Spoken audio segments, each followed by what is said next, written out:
أقم الصلاة لدلوك الشمس إلى غسق الليل وقرآن الفجر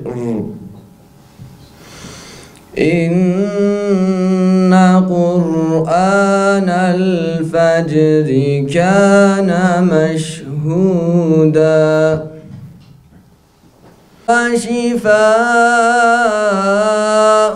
ورحمة للمؤمنين. Bizler hep birlikte güçlü olacağız ve imanla merhametimizi doğruya çıkarıp mücadelemizi edeceğiz inşallah.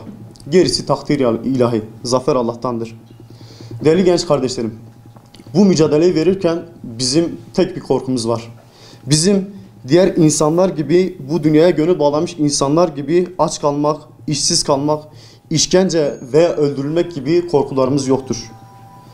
Bizim tek bir korkumuz var, o da bu kokuşmuş, değerlerimize bağdaşmayan sisteme karşı eğer bir mücadele veremezsek Allah'ın huzurunda hesap veremeyeceğimizdendir. Onun içindir ki bizler diyoruz ki umut sizde.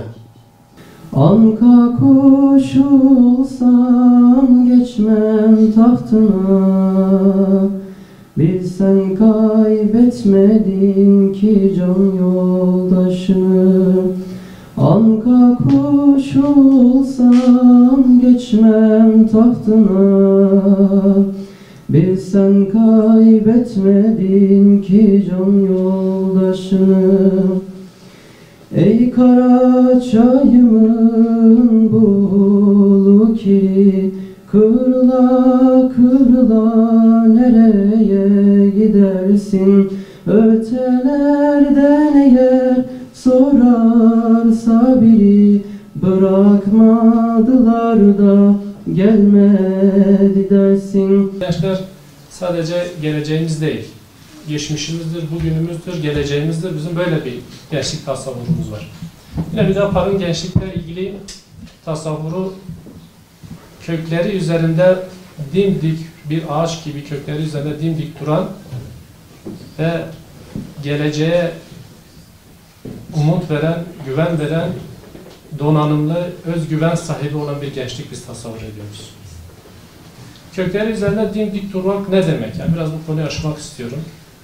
Şimdi malumunuz bir ağacı tasavvur ettiğimiz zaman ağaç kökleri üzerinde durur. Yani bir ağaç dışarıdan ne kadar sağlıklı gözükürse gözüksün, meyveleri ne kadar güzel olursa olsun, ağaç yaprakları, dalları ne kadar muhkem olursa olsun, eğer kökünden çürüme başlamışsa onun hayatının çok uzun olması beklenemez. Yani kısa bir süre içerisinde o ağacın kuru verdiğini ve devrildiğini göreceksiniz. Dolayısıyla bizim de gençlik tasavvurumuzu öncelikle gençlerimizin kökleri üzerinde sapasağlam, elif gibi dimdik duran ve geleceğe güvenle bakan, özgüveni yüksek, donanımlı bir gençlik olması gerekiyor.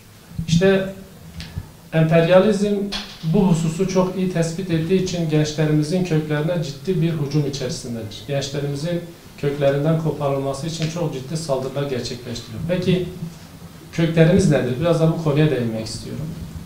Bizim köklerimiz en başta takvamızdır, imanımızdır. Sahip olduğumuz değerlerdir, ihlasımızdır. Yani irfanımızdır, ilmimizdir. Bunlar bizim köklerimizdir. Eğer bir gencimiz bu kökler üzerine kendini yetiştirememişse, yani takva noktasında, iman noktasında, salih amel noktasında, sorumluluk bilinci noktasında, tefekkür noktasında, irfan ve ilim noktasında kendi bir sağlam bir kök üzerine yetiştirmemişse, bu gençliğin sadece bilgi ve donanım noktasında önde olması da çok ciddi bir sonuç doğurmayacaktır. Belki de bu kök olmadan üzerine bina edilecek bilgi ve donanım sinelerde bir yük haline dönüşecek ve belki de bu gencimizin haktan uzaklaşması, İslami değerlerden uzaklaşmasına yol açacaktır. Dolayısıyla bizim burada üzerinde durmamız gereken asıl temel konu gençlerimizin kökleri üzerinde yetişmesi lazım. İslami değerler üzerinde yetiştirilmesi lazım. İrfan üzerinde yetiştirilmesi lazım. Tefekkür üzerinde yetiştirilmesi lazım. Sorumluluk bilinci üzerinde yetiştirilmesi lazım. Ama günümüz emperyalizmi gençliğimizi bu kökünden koparma projeleriyle gençleri sorumluluk sahibi olmayan, inanç ve takva sahibi olmayan ve dolayısıyla sadece haz ve haz peşinde koşan, kendini düşünen, sorumluluk bilinci olmayan, bencil olan, kendisini, Rabbini, diğer insanları, ailesini, toplumunu düşünmeyen, sadece kendisini düşünen bencil bir insan yetiştirme profili üzerinden saldırılar gerçekleştiriyor. Ve köklerinden kopmuş bir gençliğin de sadece haz peşinde koşan ve sadece kendisini düşünen bir gençliğin de varacağı nokta emperyalizmin kölesi olmaktan öteye geçmeyecektir.